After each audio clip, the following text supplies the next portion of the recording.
মুখ্য প্ৰস্তুত হিচাপে অংশগ্ৰহণ কৰিছে বিহুৰ কোনকেইটা দিশসমূহ আপুনি বিশেষকৈ কৰ্মশালাত বেছি গুৰুত্ব দিয়া হৈছে? পোনপ্ৰথমে মই আপোনালোকৰ চেনেলটোৰ জৰিয়তে সকলো অসমবাসীক মই আগন্তুক ৰঙালী বিহুৰ হিয়া ভৰা মৰম আৰু শুভেচ্ছা জনাইছোঁ। যিহেতু এতিয়া সকলো ছাত্ৰ ছাত্ৰীৰ স্কুলবিলাক বন্ধ, সেইবাবে বিষ্ণুজ্যোতি এথলেটিক ক্লাবে বিহু কৰ্মশালা আয়োজন কৰিছে। এই কৰ্মশালাখিনিত মই উঠি অহা নৱপ্ৰজন্মক আমাৰ বিহুটো কেনেধৰণে জীয়াই ৰাখিব লাগিব সেই শিক্ষা দিছোঁ। লগতে তেওঁলোকে ভংগীমাসমূহ কেনেদৰে দিব যাতে আমাৰ অনাগত দিনত আমাৰ বিহু নাচে যি ভংগীমা আছে সেই ভংগীমা বিজতীয়া নহয়, তাৰ ওপৰত মই যথেষ্ট গুৰুত্ব দিছোঁ। আপুনি এবাৰ বিহু নামটো গাই দিয়ক। মই শিকোৱাটো লুইতৰ পাৰৰে আমি অসমীয়া, আমাৰ চিনাকি বিহুনো বিনন্দীয়া, বসন্তৰ পৰশ পাই বিহু গীত জুৰিছো, ৰঙালী বিহুটিকা ধৰি আনিছো। ঐ গুলি কেতেকী বিননি ঐ দেহাত নাই, তৰণি ঐ চকুত নাই, টোপনি ঐ বিহু বিহু লাগিছে, নাচো নাচো লাগিছে গাত।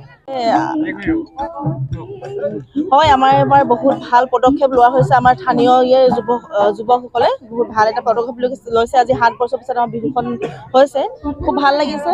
আৰু মানে আমাৰ যি নাচ শিকাৰ ছোৱালীবিলাক আহিয়ে আছে আৰু মানে আজিলৈকে আহি আছে। আমি 16 তাৰিখৰ পৰা আৰম্ভ কৰিছোঁ আৰু চাওঁ আমি কিমান দিন আৰু বঢ়াই দিয়াৰ কথা আমি চিন্তা চৰ্চা চলাই আছোঁ। খুব ভাল লাগিছে। হয়, নিশ্চিতভাৱে ক'ব লাগিব যে আমি বিগত বছৰ ধৰি এইবছৰো বিষ্ণুজ্যোতি এথলেটিক্স ক্লাবৰ সৌজন্যত আমি 24তম বাৰ্ষিক ৰঙালী বিহু উদযাপন কৰিবলৈ আগবাঢ়ি আহিছোঁ।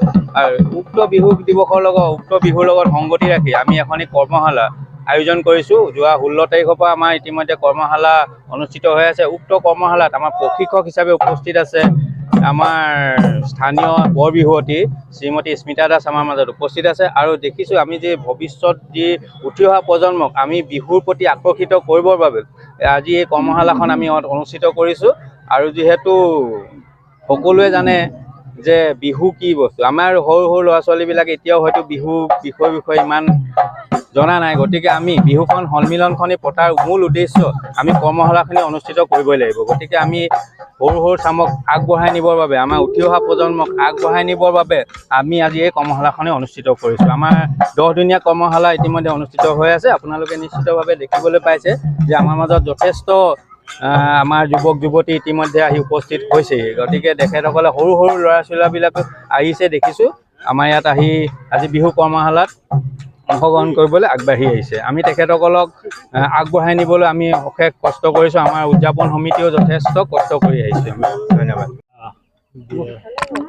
বিষ্ণুজ্যোতি এথলেটিক্স ক্লাবৰ উদ্যোগত আয়োজিত বিহু কৰ্মশালাখন হয়, বিষ্ণুজ্যোতি এথলেটিক ক্লাবৰ সৌজন্যত এইবাৰ 24তম বাৰ্ষিক ৰঙালী বিহু আমি আয়োজন কৰিছোঁ। তাৰ লগত সংগতি ৰাখি 9 দিনীয়া আমি কৰ্মশালা আয়োজন কৰিছোঁ। আজি প্ৰায় 3 দিন আজি আমি ভৰি দিছোঁহি। 10 দিনীয়া কৰ্মশালাখন হ'ব আৰু প্ৰায় আমাৰ 75গৰাকীৰ ওপৰত প্ৰশিক্ষাৰ্থী আমাৰ পাৰ্টিচিপেট কৰিছে। আপোনালোকে দেখিছে নিশ্চয়, আৰু অহা আমাৰ যোগাযোগ কৰি আছে আৰু ভৱিষ্যতলৈ আৰু আমি ইয়াতকৈ ভাল কৰিবলৈ আমি আগৰ পৰা কৰিছোঁ। আমাৰ প্ৰশিক্ষক হৈছে স্পিন্দা দাস, তেখেত বৰ বিহতি হয়। আৰু এইবাৰ কি পৰীক্ষাৰ্থী অংশগ্ৰহণ কৰিছে? 75গৰাকী পৰীক্ষাৰ্থী এইবাৰ আমাৰ অংশগ্ৰহণ কৰিছে আৰু আহি আছে আমাৰ লগত যোগাযোগ কৰি আছে। প্ৰায় 100 ওপৰ হোৱা সম্ভাৱনা আছে। আৰম্ভ হৈছে আৰু কেতিয়া আহিব? আমাৰ 16 তাৰিখৰ পৰা আৰম্ভ হৈছে আৰু 25 তাৰিখে আমাৰ সমাপ্ত হ'ব।